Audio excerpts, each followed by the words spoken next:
Welcome back to the You Can Too podcast. On today's show, we have Milan Kordestani on the show. He is a serial entrepreneur, a founder of several different companies. He's done some truly astounding things, and he's only 23 years old.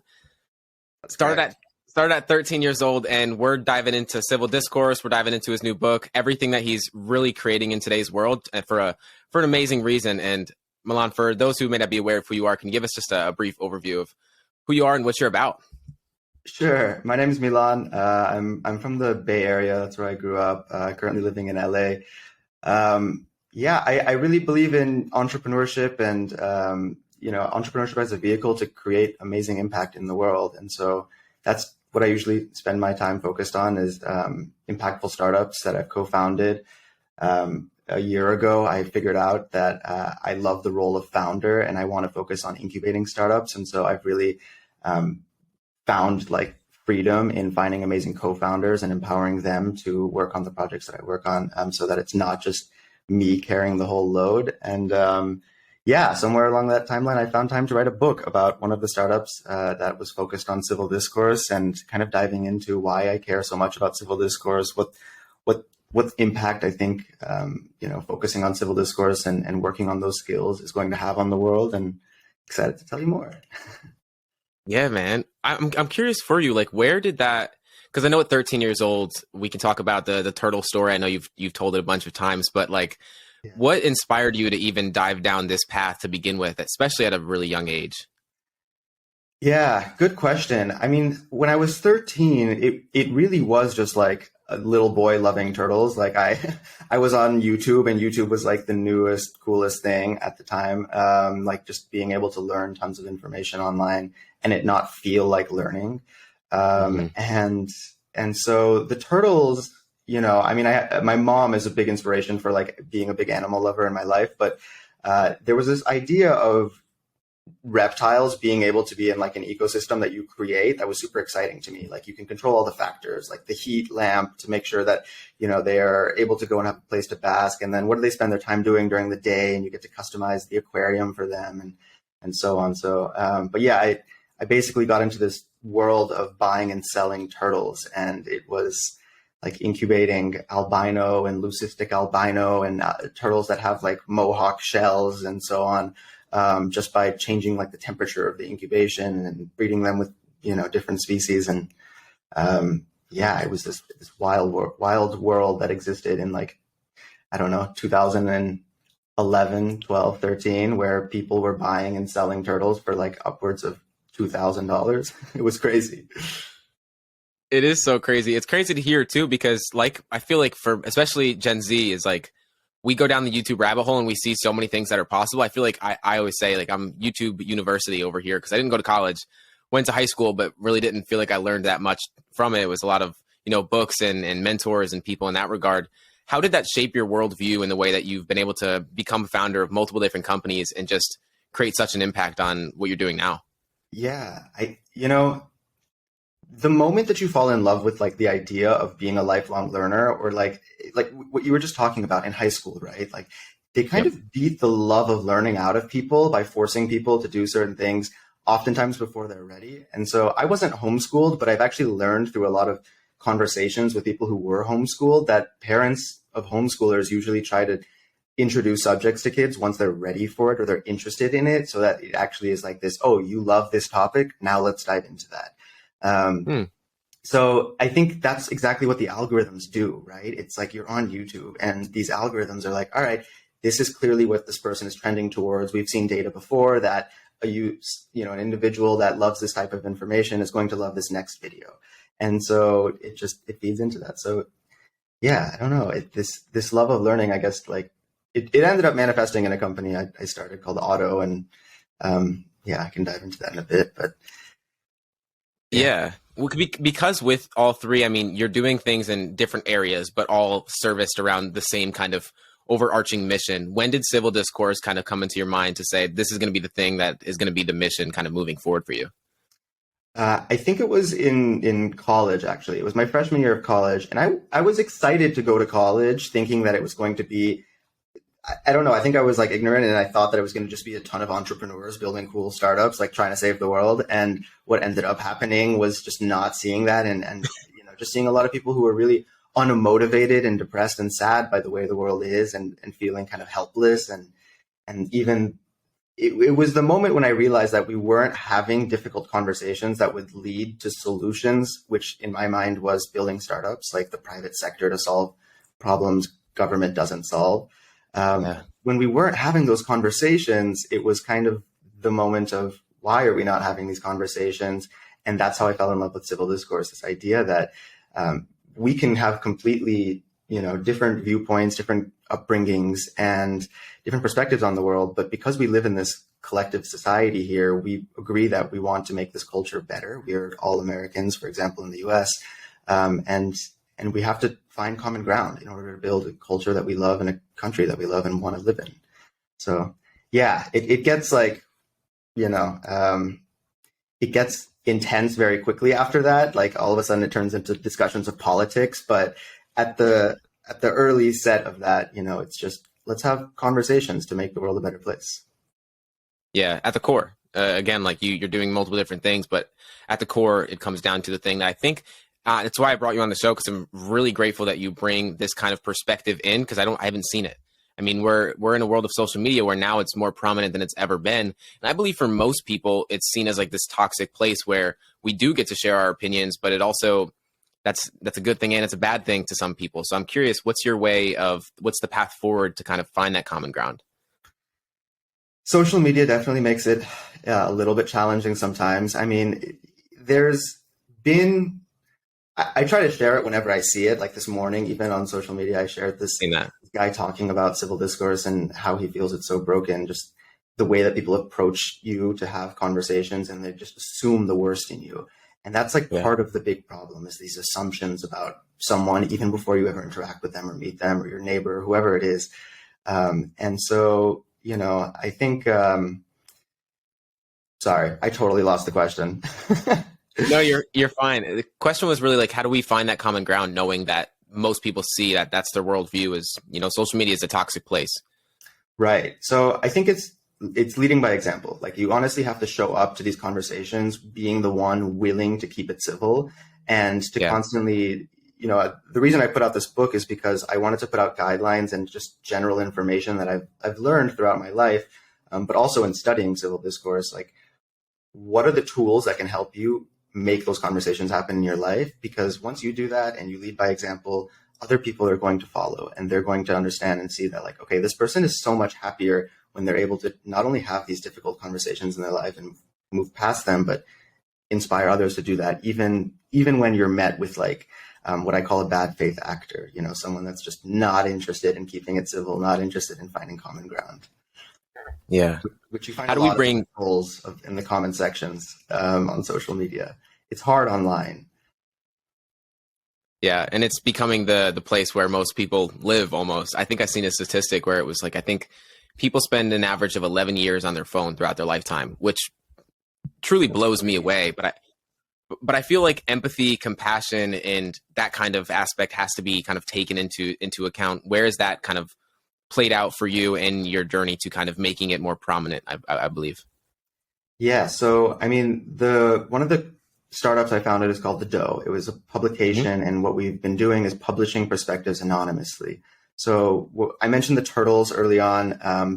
After the turtles, I started raising chickens, and then I started writing about the agriculture industry, and I fell in love with writing and just like putting out content online with my perspective. And even then, this was like 2017, I was putting out stories on civil discourse without calling it civil discourse, but like mending the divide is what I was, I was articulating it as.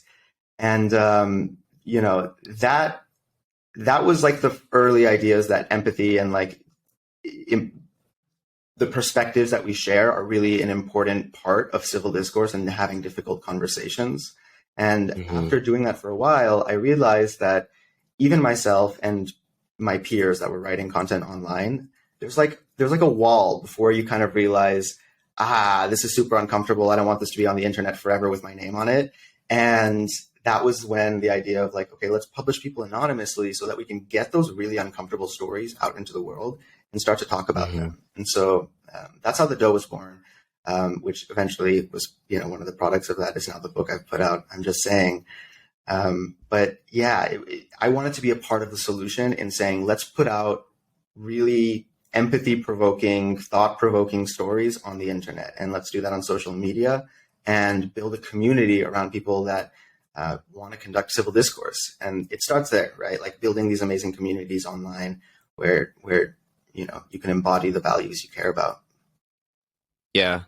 I know growing up for you was in Silicon Valley, and it was a space when a lot was going on during that time. I think it's always going a lot going on during that around there. But what did that kind of have? How did that have an impact on your perception of the world and even just starting your businesses as you do today? Because I know you wrote for the Huffington Post. You've been just doing a lot of astounding things, but how does that play out in the way that, this has become your mission? If that makes sense.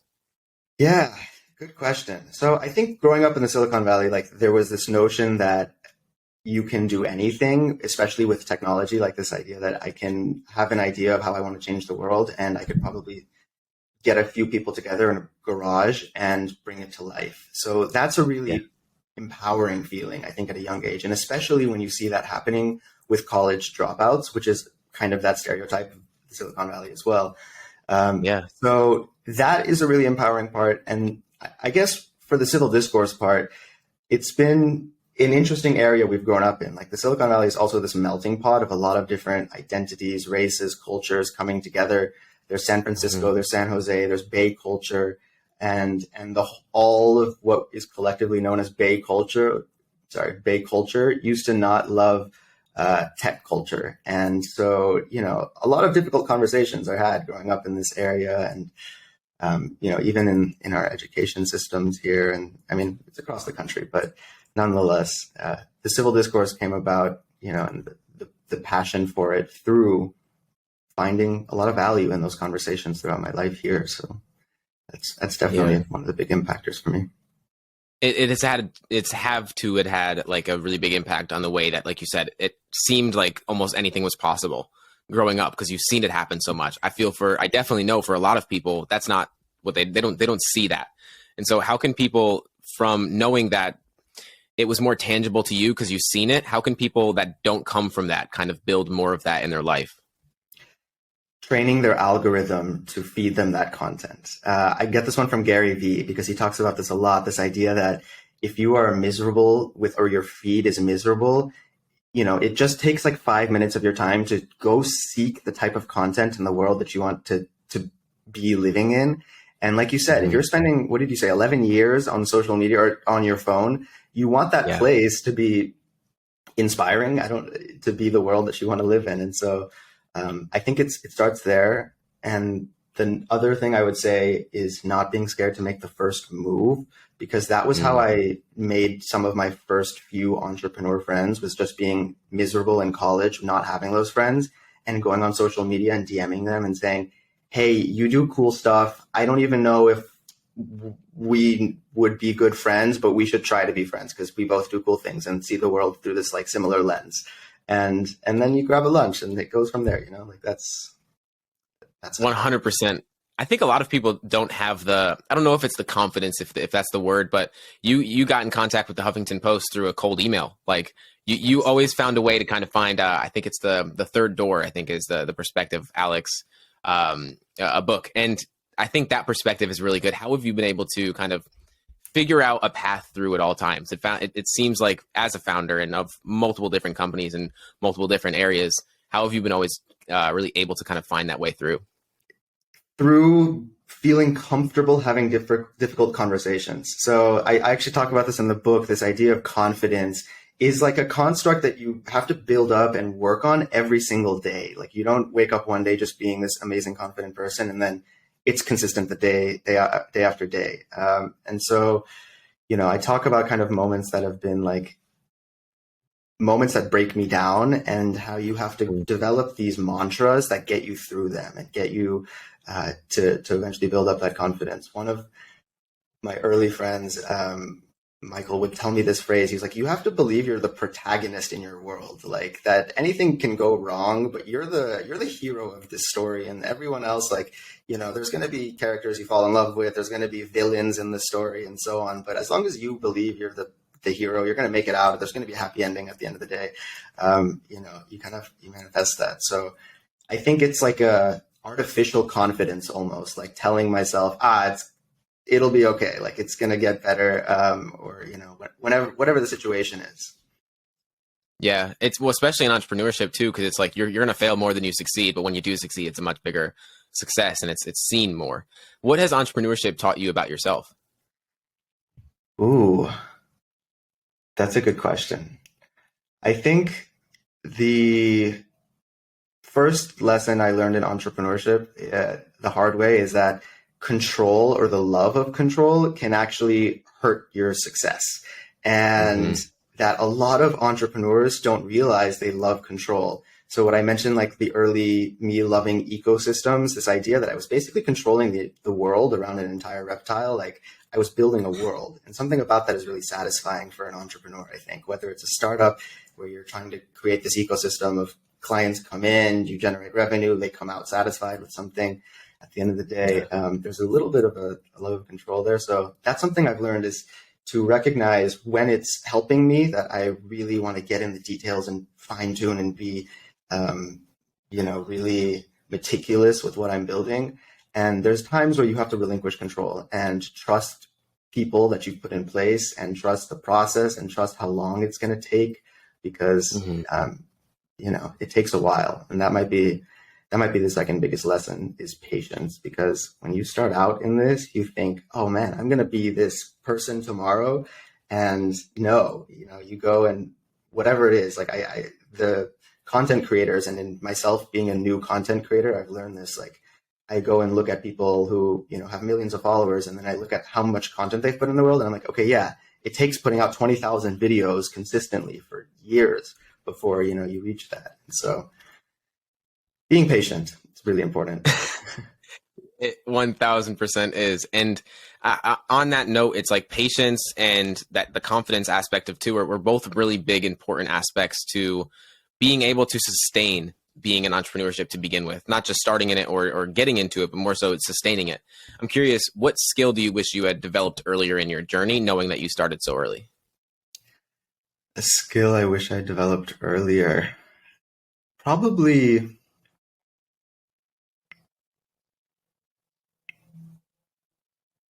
I would say it would be the patience, honestly, because trying to rush the process also ends up burning you out. And so I think it's really important to be patient, because this is a long game. The idea that you're going to come into the world, especially as a young person, thinking like, I'm going to change the world of like these systems or whatever the companies, I'm going to compete with them that have existed forever. It's definitely a long-term game, and sometimes things happen quicker, but it's important to be patient. I think that's a skill that I wish I had learned sooner somehow. Yeah. Yeah.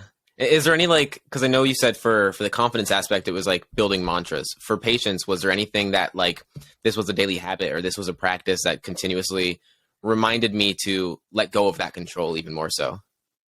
Yes, I meditate a lot, and I think that's really important, because even just, and there's all types of meditation, but even just stopping what you're doing for 30 seconds, a minute, 5 minutes in the middle of your day where you're just like super tense or busy with things going on and just staring outside and just trying to minimize any thoughts at all, go to zero.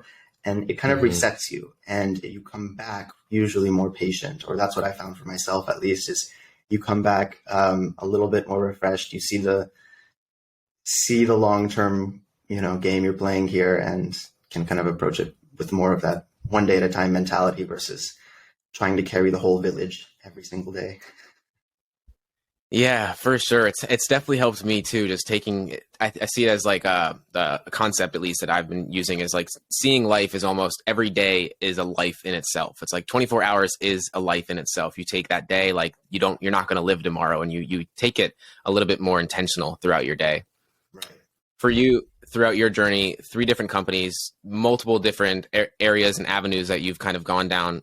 How have you been able to pivot so effectively and then also take idea to implementation so intentionally? Because I feel that's where, as you know, most people struggle with. They get the idea, but implementing it is the tough part. Yes. So I think with pivoting and going from idea to implementation is you have to just not be afraid of failing. And I think there's a lot of fear of failing in front of other people. So Mm. there's an important early stage of whatever you're building, which is keeping it kind of private, I think, and not telling everyone what you're working on the day you have the idea, but rather like once you feel confident in, okay, I've got whatever, you have to decide these milestones, right? But like if you decide I'm going to have an Instagram page made for it with a few pieces of content, or I'm going to write out an article about what it is I'm making. It's going to be this small white paper or memo that I want to share with the world of, this manifesto of what I believe so heavily in and I want to create. That usually I think is kind of when you're ready to tell people like this is an idea that I want to start working on. But until you Hmm. know it's something you want to work on, it's better to keep it kind of a private idea, or start to share with your close circle what it is you're working on. But pivoting especially is like the thing that you have to get used to as an entrepreneur. The idea that you're going to have failures and people are going to see them, and you're just going to have to not see them as failures, and you're going to have to move on from them and say, all right, this is what the market taught me, this is what users taught me, this is what making this mistake taught me, so now I can go and do the solution or find the solution. And honestly, at the crux of civil discourse is the same concept. This idea of finding common ground is saying there are things that we disagree on that we are probably not going to agree on. This is the issue, but we live in this collective country together. We are neighbors with each other, and we need to find a way to both be happy and live amazing lives, and build a society where we're comfortable growing, like raising kids in. And so from there, it's like, okay, what's the common ground? And that's the truth. Selling products, building startups. It's this idea of common ground. Like, I'm going to build this thing, I'm going to charge money for it, and you're going to see that that's worth the amount of money you want to pay for it. So, somewhere along that, if you can make that happen and have it be positively impactful for the world, it's crazy. You've You won. get the lottery. Yeah. Yeah, and you have to provide value, and you're doing that in so many different areas. I'm excited for people to read the book, because I got to read a few pages of the ebook before this, and you're a prolific writer, must I say, and you already Thanks. know that because you've been in this space for a while. But just it made me want to read more and more, so I'm excited for it. But was there any fear for you when you started? Oh, so much fear. This book was the hardest thing to write, I think, especially.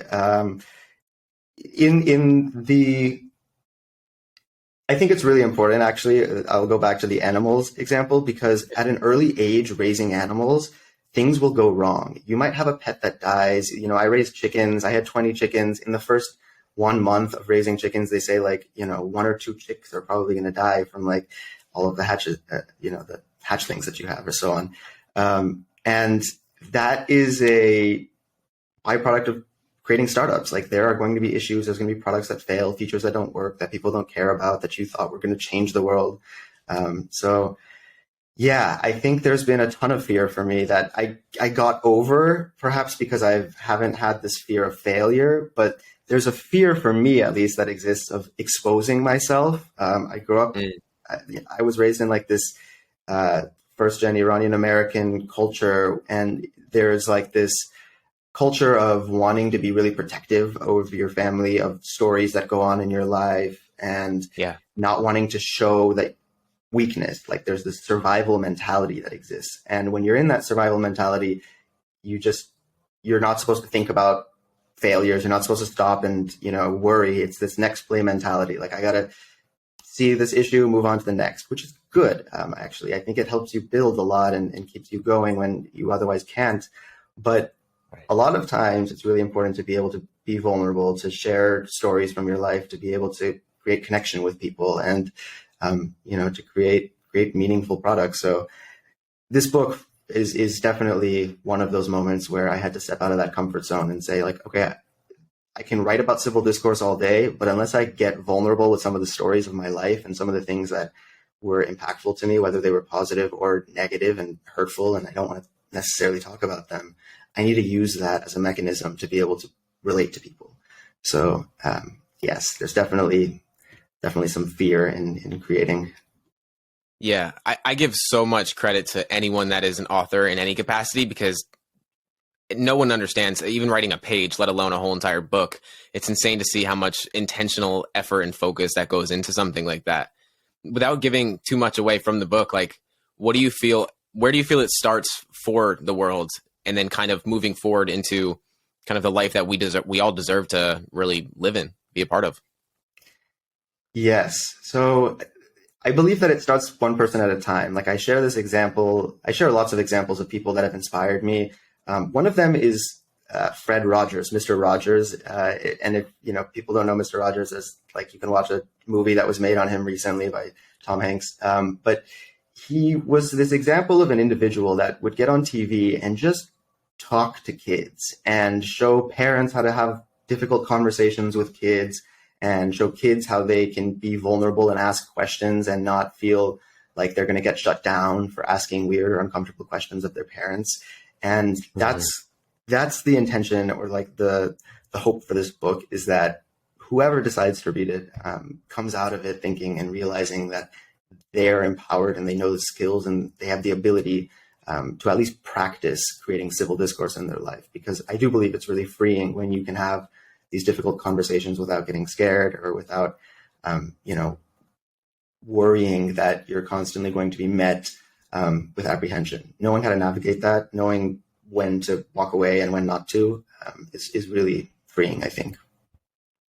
Yeah. Where do you think most people kind of go wrong when it comes to civil discourse and trying to really finding that common ground?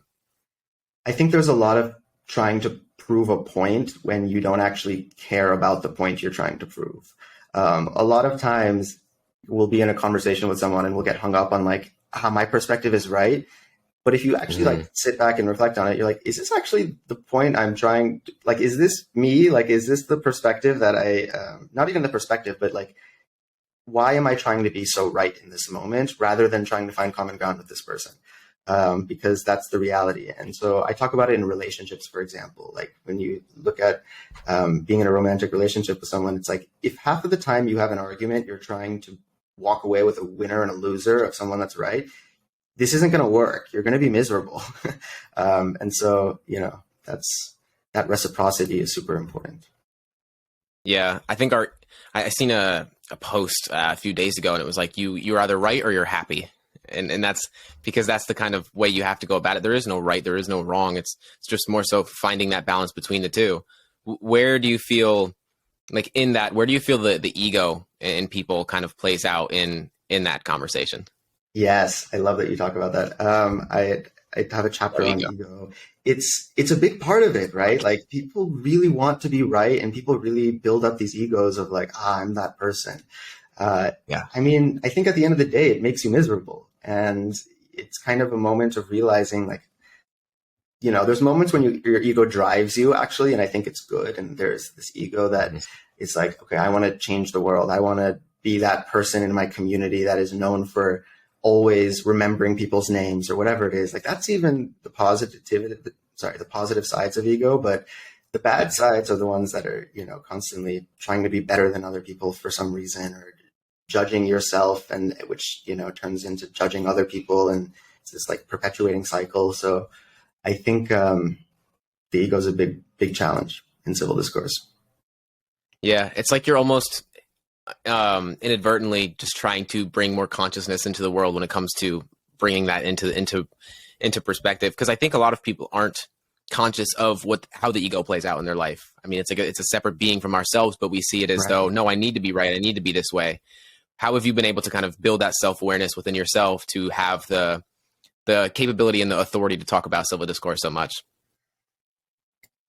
Good question. I think it's a lot of having your ego broken down. And that comes from a few different things. So one of the aspects of breaking down your ego that I talk about in the book is the importance of having great people around you in your life that are diverse perspectives.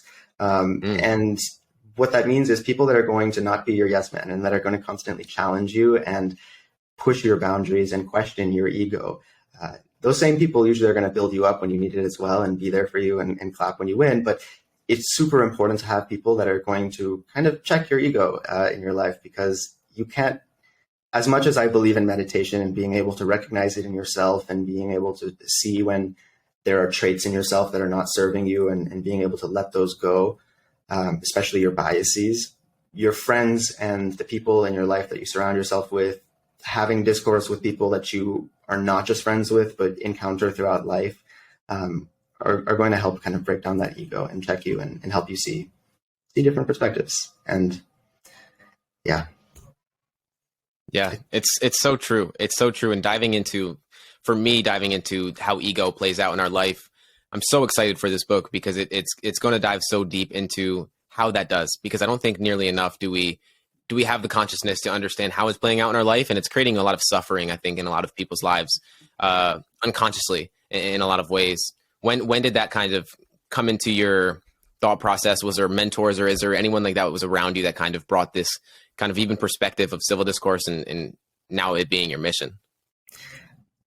The phrase civil discourse, I learned the phrase after creating the anonymous publication, when I kept getting asked why I felt this was so important.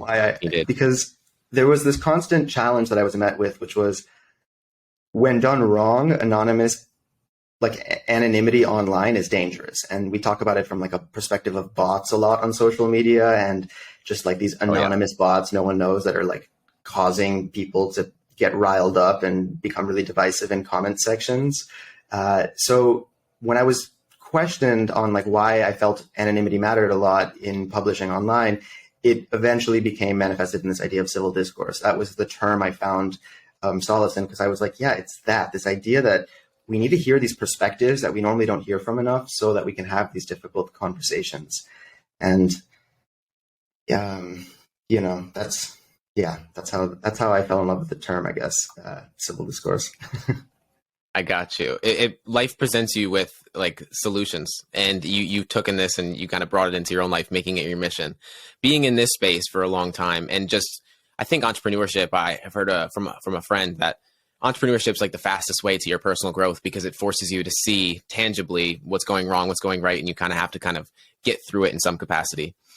What has been the lesson that's taken you the longest to learn? The lesson that's taking me the longest to learn.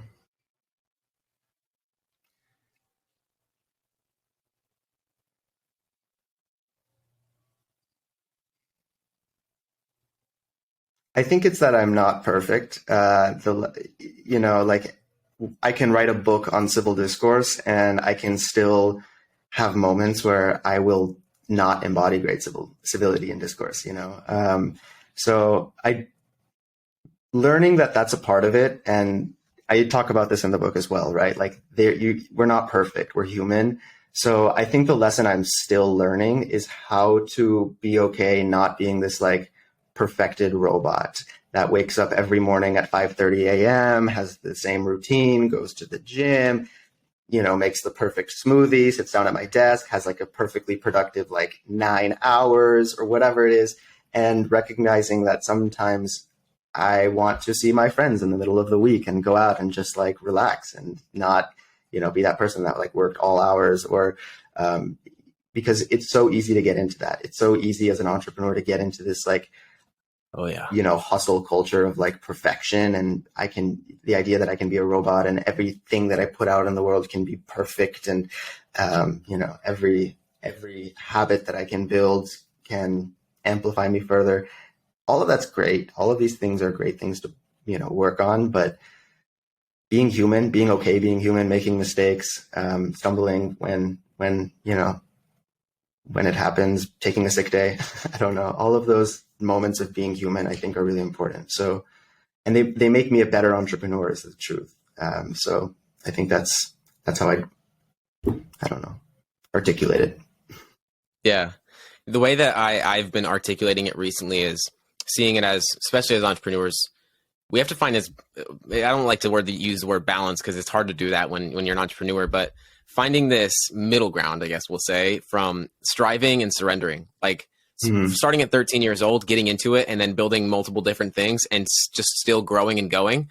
I know for you at a young age, it was hard for you to kind of deal with boredom. As someone that has struggled with that myself, finding the surrendering side has been a little bit more difficult than me than striving. throughout your journey, how has that relationship shifted and kind of realized in your life? I think it's a lesson you have to learn the hard way, is the truth. I think for most entrepreneurs, it's the moment where you've overcommitted so much that you then can't give the level of excellence that you want to the things that you care a lot about, that you then realize, I need to be okay with boredom sometimes. I need to be okay with the mundane and the moments of peace and quiet. And it's hard to find that until you've kind of reach that point of overcommitting and not being able to give that level of quality that you believe in. I think a lot about the people who I think were like super meticulous and quality with what they put out in the world. One of them being Steve Jobs and Apple, and just like how much of a perfectionist he was. And I think to an extent, I look at that as like this great role model, and I love that, but it's also this extreme, right? And so I have to constantly remember that perfectionism is also the antithesis of growth, because if I don't put something out into the world, I can't get feedback. I can't actually see what I need to see and get the information and data that I need to actually then spend the time being perfect, like perfecting my next version of it. So all that to say, you can't overcommit, or you can easily overcommit, but it's not helpful at all. No, not by any means. And like speaking on that, with you taking on more, it seems like throughout your entire journey, it's like you always had a project to kind of work on. Now with the book, what's your definition of success for the book, and like kind of what are you hoping that readers take away from it? I'm hoping that people actually read the book, is the truth. Because I think a lot of times people put out books for promotional and marketing and personal brand growth, and all of that's fine and great. But I wrote this book because I actually care about the lessons that I learned within it. And the reason I was vulnerable in it and all of this is because I actually think it can be helpful. And so, I have actually 4 younger siblings. I have 3 younger brothers and a younger sister. And so part of the idea of when I was writing this book was, how do I convey a lot of these stories that I've learned throughout my life to help them prevent making the same mistakes over? And that is the whole premise of learning, in my opinion, and why it's so important for people to develop lifelong learning is because if you are in love with learning and you're interested in constantly gaining new information, you get to prevent making mistakes that other people have already made before. And so that's what I hope people get from this book. And they get to prevent a lot of really important conversations in their life from going wrong and biasing them from having those conversations going forward, because it's only through these conversations that we're going to, build better societies and build a better culture. Yeah. It's so true. It's so true. The mission shines right through, and I know that people will read it because it's something that, especially in the world that we're in, it's like the perfect time to kind of release something like this. And you breaking it down, one of my favorite quotes is, simplicity is the ultimate sophistication. And you breaking it down into like, how can we seriously take this at face value and then actually implement it in our lives? I think a lot of people can take ideas, and again, with what you've done with your companies and everything that you've been able to create, you've went to implementation so quickly. And that's the first kind of thought going into anything, it seems. With the book and with this mission, what do you feel people can implement starting today to kind of really move in that direction? I think they can implement a mantra into their life. And for different people, it's going to be different mantras. Like I mentioned earlier, one of the ones is this idea of like, I am the protagonist, waking up every day and believing that it's going to work out for you. What are other mantras? There's another one Oprah Winfrey has, which is that everything is always working out for me. She likes to say that one a lot. But the one that I love most recently is this quote by Angela Davis, and it's, you have to act as if it's possible to change the world or radically transform the world, and you have to do that every day. And specifically, I love 2 words from it, act as if. And so whatever it is you're struggling with, whether it's confidence, whether it's the motivation to create content, maybe you want to be this content creator, this influencer, but you're scared of what people will think and you're scared of making the thing. You have to act as if you're going to be that person. And it's like just in the cards for you. And you have to start doing that today, and you have to do that every day. And so, again, be human. Every day doesn't mean that you have to break yourself doing this. But for the most part, you have to wake up excited by these things. So that's the main lesson I think I would share today is act as if it's possible. And for me, that's how I've built these startups, is acting as if it's possible to change the world with startups, and that I can do that at a young age. We'll see, if they stand the test of time. You're doing it, man. You're definitely doing it. 23 years old, and you have a book. You're a founder of 3 different companies. You worked at Huffington Post, like so many different things. You're doing it. That's easy to say, but now for you, like what is your kind of definition of success, or what does success look like for you moving forward? Because you've accomplished what most people want to accomplish in their lifetime, let alone 23. So I want, I think that the main thing for me now is helping empower and inspire other people to find passion in entrepreneurship, and supporting that. Because for me, it was this hugely freeing experience. And when I see what everyone goes on to do after they build amazing companies, or they're this founder themselves, it's empowering other people to do that. And I really, like I mentioned earlier on in this podcast, by kind of moving to this role of incubating these startups, it's excited me to be able to stay at this early stage of working with other young entrepreneurs or founders who are just as, relentless about the things they care so much about. Of course, the startups I've created, I'm still watching them grow and driving them against the different objectives that we're setting for those companies to grow long term, because I do believe each of them has a positive impact for the world. So the real goal here is to be able to create and to support this next generation, because I think I'm on the older half of Gen Z, but I believe really heavily in my generation, and I think entrepreneurship, building startups, believing that you can change the world is really going to be important for us when we are surrounded by so much "you can't, it's impossible, it's broken" mentality. Yeah, it's the whole mission for the podcast, because I seen it too. I mean, it's tough to believe that you can, when, especially like for me, or just in general, when you don't see it growing up, it's almost like there's no way it's possible. But the mantra for me was "you can too." It was like, I'm seeing multiple other people do it. Why is it that I'm told that I can't, just because the normal or the comfortable way to go is to go to college and then try to figure something out that way? But I thought in the long time horizon of, if I get to the end of my life, what am I going to regret not doing? And that's going to be the thing for me. For you, what put it in perspective for you to take that leap, knowing that there was fear there and there was multiple different fears? What kind of put it in perspective for you to take that leap multiple times, let alone once? I don't think there was an alternative for me in my mind. I'm that type of person who, so I'll say this. I think that being an entrepreneur is actually truly very unique. When you're an entrepreneur, you think that everyone's an entrepreneur and that everyone's capable of it. But I do think it is somewhat unique, this idea of wanting to learn it the difficult way by experience every single time, and being willing to fail so often, and so on. So I think there's a lot of attributes of being an entrepreneur that I hope that we can disseminate to the rest of the population that doesn't want to be an entrepreneur. But I would say that, it was never an alternative for me. There was never an alternative from being this person that's going to just figure it out the hard way and self-teach, and being willing to constantly learn and make mistakes and build myself back up, because I don't know, there was just it's something innate almost. I was just like that. I just kept getting in trouble in school, and it just, I just wanted to keep, buying and selling turtles, no matter how many times I flooded my bedroom. I just didn't learn.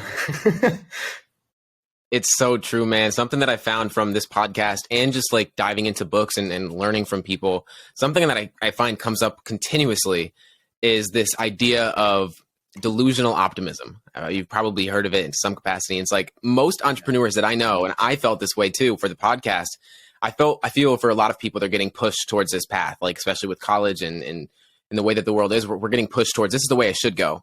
But I think when things start really to move in the direction that feels aligned with you, you're going to feel like a pull to do it. I felt a pull to start this podcast. It wasn't I got pushed towards this. This is infinite games for me. Was that something that played out in your life? Like just the delusional optimism, like you said, there was no other option. How did that kind of play out? 100%. It was delusional optimism. I love that term. I think there was a moment in my life when I chose to be that person, and I can remember it quite Mm-hmm. vividly, actually. Me And, too. it's the choice. I think a lot of times it like presents itself really obviously to, I mean, not so obviously to people, but you, you kind of have this moment of like, do I want to be that person that's going to create positivity in the world, be delusionally positive and optimistic and put that in the world? Or am I going to be that person that's going to be the downer, the pessimist? And maybe that's funny sometimes, but then that, translates into my personal life and the thoughts in my head and what I believe is possible. And the truth is, like, I would rather live in a world where I believe anything is possible and I, go to my deathbed trying to change the world and be positive than to live my life believing that, things are the way they are, things are rigid, and that I can't really have an impact or change in that. So, yes. Wholeheartedly. I'm in full support in that. This might be a tough question, but I feel it's a good way to ask this is like, what if you could attribute your success to one trait or that has had the biggest impact? What would that trait be?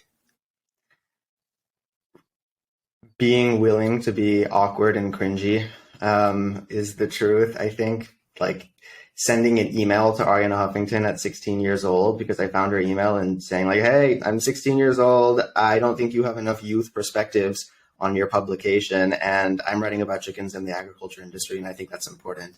And, the one side of your brain could be like, why would she care what the 16-year-old has to say about chickens? Like, this is Ariana Huffington and she's running this big publication. The other side is, the side that advocates for myself and says, I can, there's whatever the odds are, if there's a 1% chance that she opens this and reads this, and there's a maybe 30% chance that her heartstrings are pulled and she's like, oh my God, I remember raising chickens in the backyard. Like, I would love to give this opportunity to, the next generation. And then it just starts from there. And then someday you end up on a podcast with James saying that you're a success, like it starts with that willingness to be just cringy, awkward, step out of your comfort zone. So I think it's the knowing that you're going to be abnormal, but I feel that is what we're moving more towards. Like you said, it's like the entrepreneurship aspect of things. We're seeing that more as it's every time it's abnormal in the beginning until it's done or until you are seen as a success in some capacity. And I feel that has a negative connotation to it. But for me, I feel reading and working with mentors and just taking more different information shifted my perspective for me. I think there was always that delusional optimism, but those definitely had a positive impact. Were there any books or anything that kind of influenced you to have that perspective rather than looking for, man, I'm going to be an embarrassment kind of thing that I think a lot of people immediately go to? Yes. One of the most impactful books for me was Think and Grow Rich by Napoleon Hill. Yes. First book. Yes. I think it was like, it's the first book I recommend to every entrepreneur. Those stories, and it's kind of why I weaved in the stories that I weaved into my book, is because I feel like that storytelling is super important. To hear these stories from people's lives that you view as a success before they're a success, of like, oh yeah, this was how they perceived the world, or this is what held them down, or whatever it was, is super, super important. So that's one of the books I highly recommend. I as soon as I asked that question, I was like, I feel like I know what he's going to say. I immediately pulled it because that was the same thing for me. It was like, I know there's some kind of pull within me, or there's some kind of like just deep knowing that it's possible, but I needed to really like make it more tangible to myself. And that was a really big impactful book for me. And I find for me, it almost makes you question life more. I think that's what entrepreneurs do. Instead of like accepting something as this, it's more of, no, I'm going to question it because that doesn't have to be that way just because we're told it does. And I feel questions. Go ahead. That curiosity is so important, that like constant willingness to question everything. 100%. Because if you accept things as they are, then you have no influence over changing them. And I feel the questions that we ask ourselves to direct the quality of our life. So I'm curious for you, if you could have a question right side your bedside table and you had to read it every single morning, what would the question be? Why? It would just be why. It's like the shortest sentence in the world, because half the time you encounter things in your world and you might think in your head, why, but you don't actually ask it. Because as a kid, that like little child, you have to think of that 2nd-year-old that's like, why? Well, why is the sky blue? Why? And they keep going down that rabbit hole. And it's super important, I think, to have that like constant curiosity, because that's how you then uncover opportunity to create solutions for the world. It's like, okay, well, the why to this question sucks. Like, this is a terrible answer to why this is the way that it is. I'm going to create the solution to it. And so yeah, that would be the one. But maybe for a more motivational one to get me out of bed every morning, I don't know. I think I go back to my mantras. That's what gets me out. No, I like that. That's exactly an amazing perspective to take, because that's exactly it. It's what opens a door up to something new. Just like I think of Steve Jobs very much too. It just opens your mind up to something so much more that we're capable of. I mean, everything, even when you think of, I think often it's like when you sit in a chair, like that was once a conceptual idea. It wasn't a thing. It was more of like, you had to think of it and then create it. And that's everything in the world. And you're doing that with everything that you're doing. There's one question that I ask every guest at the end, just to kind of overview of what this podcast is all about. And the question is, what belief are you currently unlearning? Ooh. The belief I am unlearning right now is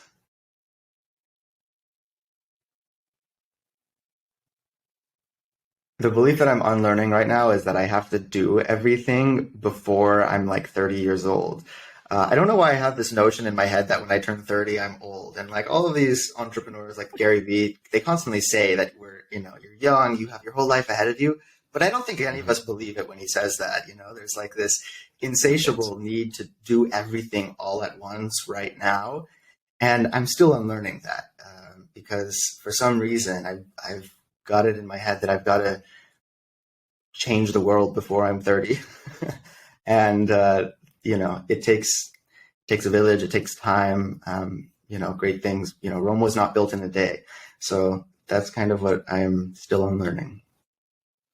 Especially when you start young, because I started at 17 and I felt the same way. It was like, I heard Gary Vee, I liked it, but it was like, okay, but still, it was the but still kind of perspective. And that's why I said earlier in this podcast, it was like finding that balance between striving and surrendering. So I'm really grateful that you brought that perspective in, because you were doing some amazing things, and you should enjoy the journey. I think a friend said, or someone said that I heard a quote, and it was like, he got to the end of his life, did some amazing things. Don't remember who this person was, but they said that I wish I would have smelled the roses more.